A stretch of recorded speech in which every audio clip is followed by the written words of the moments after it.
उठाएं उससे पहले ना चंद लोगों को पीछे कीड़ा काट रहा है। मैं चाहती हूँ, सुनो, अगर इतना बल रखते हो सामने आओ, कलेजा लेके आई हुई है, हल्के में नहीं लेना अक्षरा सिंह को भैया। ऐसे ही शेरनी का नाम गड़गड़ा नहीं रही हो, इधर आओ, सामने आओ, सामने। पीछे से तो कुत्ते भौंक के निकल जाते हैं, तो तुम्हारी गिनती कुत्तों में ही करूंगी मैं। चलो आगे। जब हेतना झंडा लो जियो से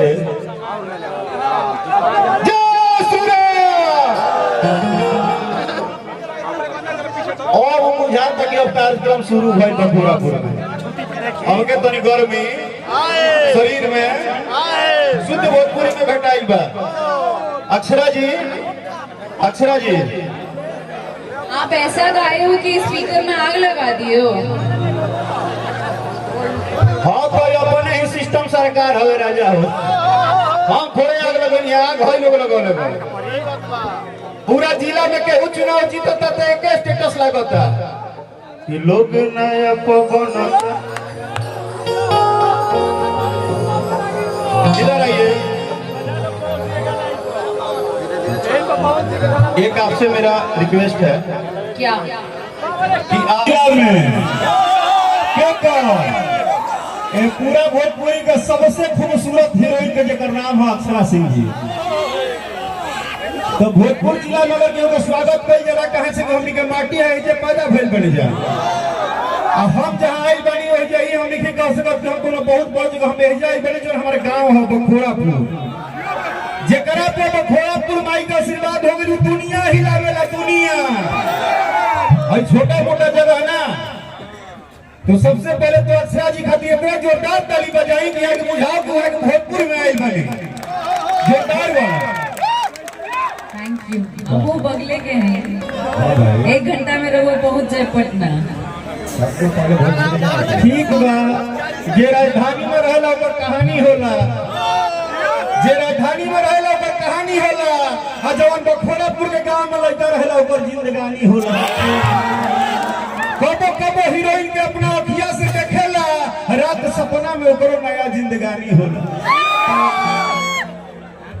अरे ये बखोरापुर है जी, ए मंच पे हर एक सौभाग्यशाली कलाकार बा जितने आवे के मिलल बा, और हम सबसे भाग्यशाली बारी की तरी देरी से आईनी, लेकिन अपना गाँव आईनी कहे से कि हम दीपक भैया से एक बात कहले बनी कि दुनिया में कोनो कोना में कुछ भी हो, जब भोजपुर जिला के फोन जाए या बात हो जाए तो दुनिया के सारा शूटिंग, सारा सिनेमा, सारा एल्बम एक दे, भोजपुर की धरती एक दे एजा आवे के बाद चाहे हालात कुछ हो, हाँ एजा आवे के बाद, और उसमें भी बाप रे बाप ऐसा हीरोइन हमने की है आई भाई। हाँ भाई साहब कि छतिये में 6 गोली ठोक दे बेले,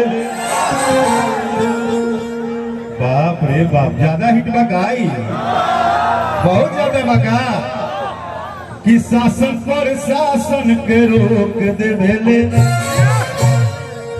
कि अपने ही सिस्टम सरकार होवे राजा हो। देखिए इस गाने का मतलब एक ही था, ये गाना हिट हुआ, हमको नहीं पता है क्यों ज्यादा हिट हो गया, लेकिन ये मतलब था कि भोजपुर का हर लड़का भोजपुर के माटी तनी गौरव माटी हो। एक जगह छोटको लड़का कहेला कि हम ही सिस्टम है, हम ही सरकार है, बतियावो ना। आरा भोजपुर हो, वहू में बखोरापुर जी, कि अपने ही सिस्टम सरकार होवे राजा हो। अजय भैया, अजय भैया, ए अजय भैया उधर छोड़िए, इधर देखिए, इधर देखिए कि अजय भैया सिस्टम सरकार होवे राजा हो। हाय हाय हाय भैया नीचे नहीं कहता रवि रे,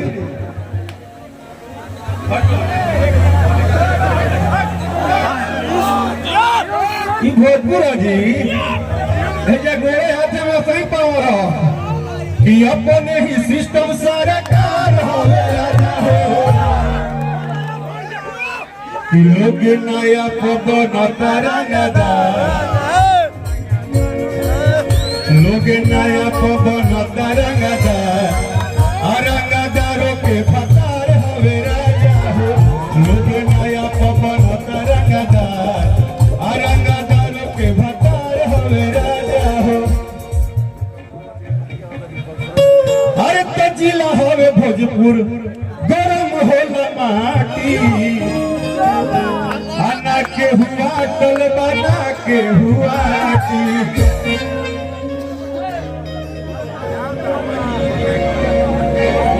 अजय भैया भाई तनी एक सेकंड सुनिएगा। बहुत सारे हमारे यहाँ बहुत प्यारे दुलारे भाई लोग यूट्यूब जो जितने भी कैमरा लगाए हैं, आप सबको भी मेरा प्रणाम।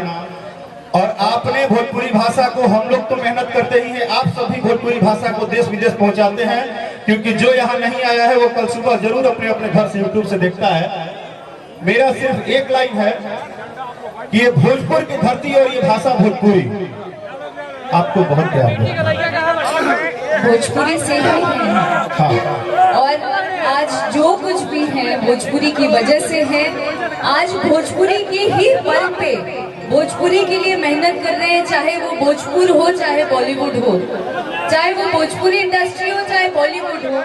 आप लोगों के आशीर्वाद से भोजपुरी से ही जाने जा रहे हैं और इस बात का बेहद गर्व है।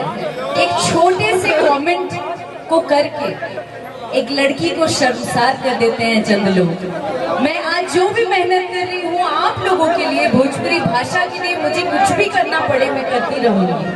और ये बड़े फख्र के साथ कहती हूँ, आपका आशीर्वाद अगर रहा तो मुझे लग रहा है पूरी दुनिया में गड़गड़ाऊंगी और भोजपुरी भाषा को अपने माध्यम से और आगे ले जाने की कोशिश करूंगी। उम्मीद है आप लोग साथ देंगे ना, दीजिएगा ना।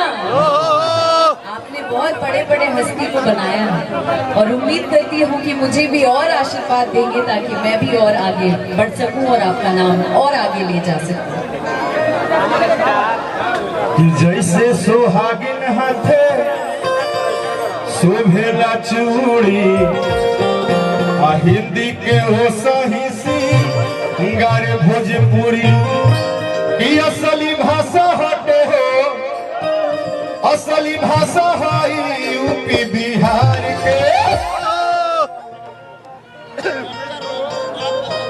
अगर आप भोजपुरी के धरती से हैं और भोजपुरी को प्यार करते हैं तो दोनों हाथ एक बार उठा लीजिए। जैसे सोहागिन हाथे शोभेला चूड़ी, हिंदी के हो सही सिंगार भोजपुरी असली भाषा हटे हो, असली भाषा है यूपी बिहार के। गाना अगर एक लाइन हम गाओ तो चाहत कि भोजपुरी भाषा के सम्मान में सब लोग हाथ उठा ली, दोनों हाथ जहां तक आवाज जाता हाथ उठा के एक बार ताली बजा के कि असली भाषा है यूपी बिहार के, जेही लौले बाटे पूरा संसार के, जेही लौले बाटे पूरा संसार के। जैसे सुहागिन हाथे शोभेला चूड़ी, हिंदी के हो सही सिंगार भोजपुरी असली भाषा हटे हो, असली भाषा है यूपी बिहार के, जेही लौले बाटे पूरी संसार के, जेही लौले बाटे पूरी संसार के, जेही लौले बाटे पूरी संसार के, जेही लौले बाटे पूरी संसार के।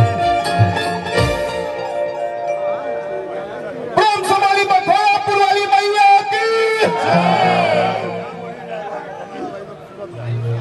राकेश भैया, अक्षरा जी, मेरा रिक्वेस्ट है, ये हिंदू नॉवेल्स और हम लोग शुरू भी होते हैं। मैं अनुरोध कर रहा हूँ अजय भैया और अक्षरा जी का भी ध्यान खींच रहा हूँ। एक भक्ति गीत, देवी गीत जो आप लोग का च्वाइस हो, अक्षरा जी का भी, उस पर एक नृत्य हो जाता है देवी गीत से, चूंकि माँ का मंदिर भी है, अभिनंदन भी है, सम्मान।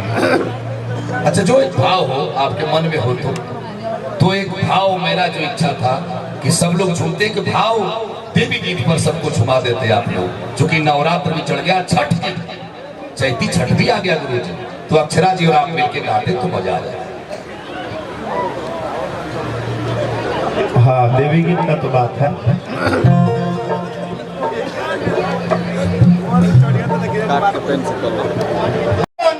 बा नीम के पतइए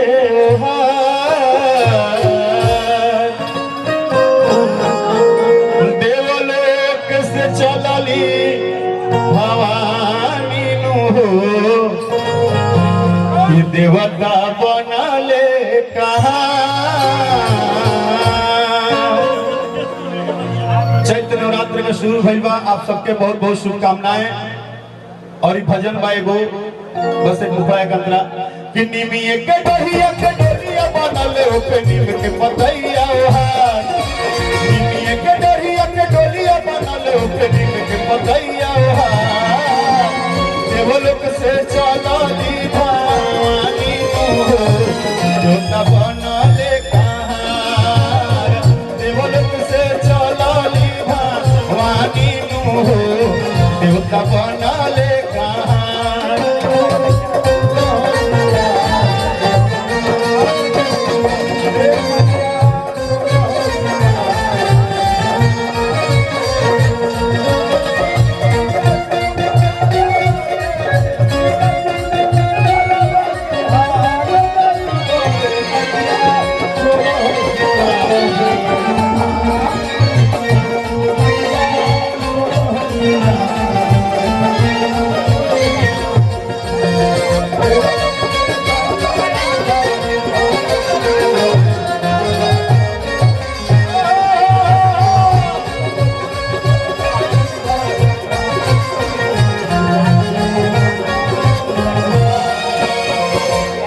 डम डम डमरुबा जावे महादेव मुरली बजावे मुरली धार हो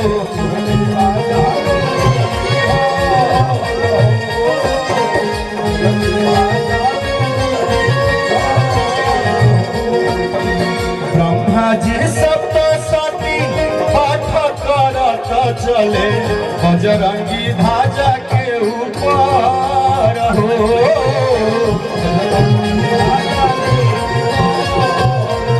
अंतिम लाइन का बा रमत झमत चले बाघावा या गावा बनी के पहरेदार देवलोक से चलली भवानी हो देवता बनले कहाँ देवलोक से चलली भवानी हो देवता बनले कहाँ देवलोक से चलली भवानी हो देवता बनले कहाँ देवलोक से चलली भवानी हो देवता बनले कहाँ।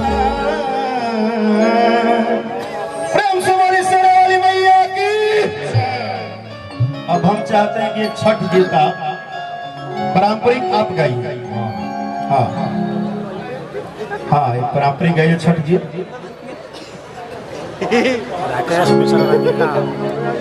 रंगीला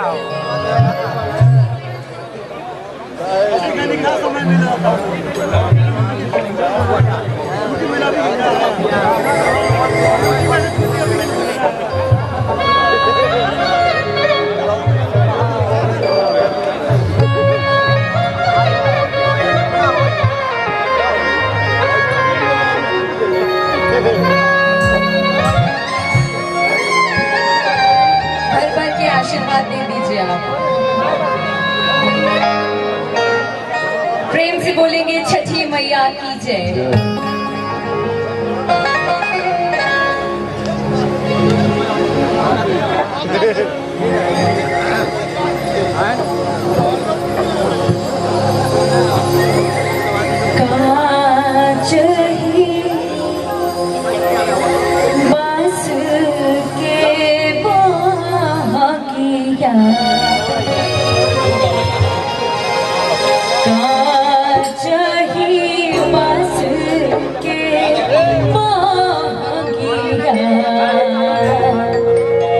बहंगी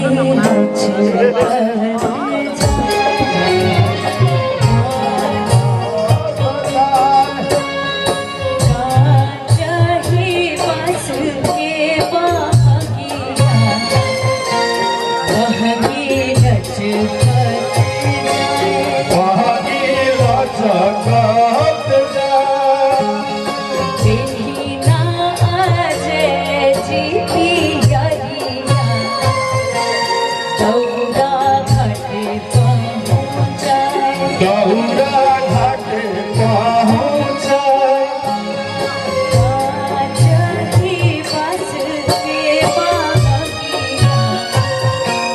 बहनीला छत जाए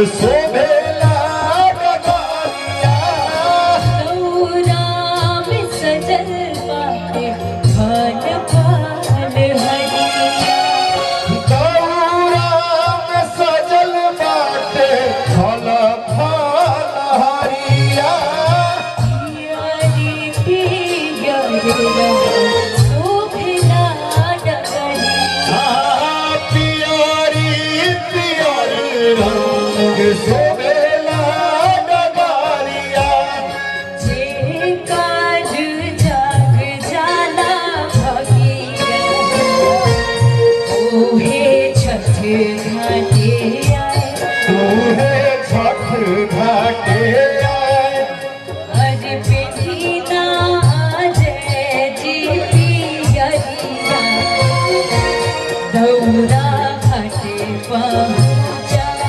गौरा घाट पहुँचाए गौरा घाटे पहुँचाए गौरा घाट पहुँचाए प्रेम से बोलिए छठी मैया की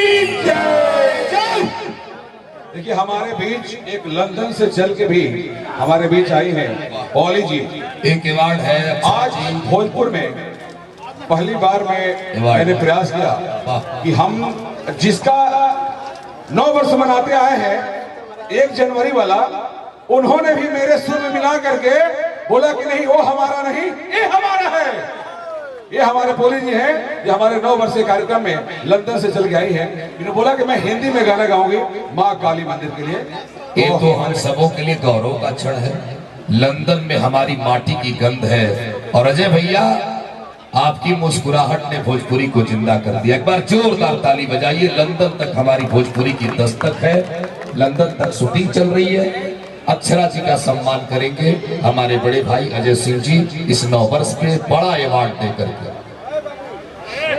ले लीजिए, आप भी लगाइए हाथ, लंदन भी हाथ लगाए। सब समझ रही है, ये समझ रही है कि भोजपुरी में छपोली किसको कहते हैं। कहाँ होगा ये खरकटल समझती है, रिसर्च करने आई है। राकेश मिश्रा जी, राकेश मिश्रा जी का सम्मान, जोरदार ताली बजाइए। रंगदार इन्होंने पूरे हिंदुओं को कहा है, ये पूरे भोजपुरी वासियों को कहा है। भरतार शब्द जो है संस्कृत से आया है, भरण पोषण करने वाला संस्कृत का शब्द है। भरथरी का भी नाम पड़ा तो भरण पोषण करने वाले। अब अरविंद सिंह अभियंता जी और कमलबाज जी की पूरी टीम प्लीज मंच पर आ जाए। लेकिन भोजपुरी की सांस्कृतिक विरासत की सबसे बड़ी आप गंगा भी हैं, गायत्री भी है और गीता भी है। ये देखिए जो आदमी खड़ा है थोड़ा इंग्लैंड हाथ लगाने, ये दीपक जी हैं, इनका नाम है दीपक और ये प्रकाश फैलाते रहते हैं। भोजपुरी के अंतःमन की बात है, इसलिए अंतःमन के लिए जोरदार ताली बजा दीजिए। इन्होंने बड़े भाव से आयोजन में सहभागिता निभाई। बहुत बहुत शुक्रिया।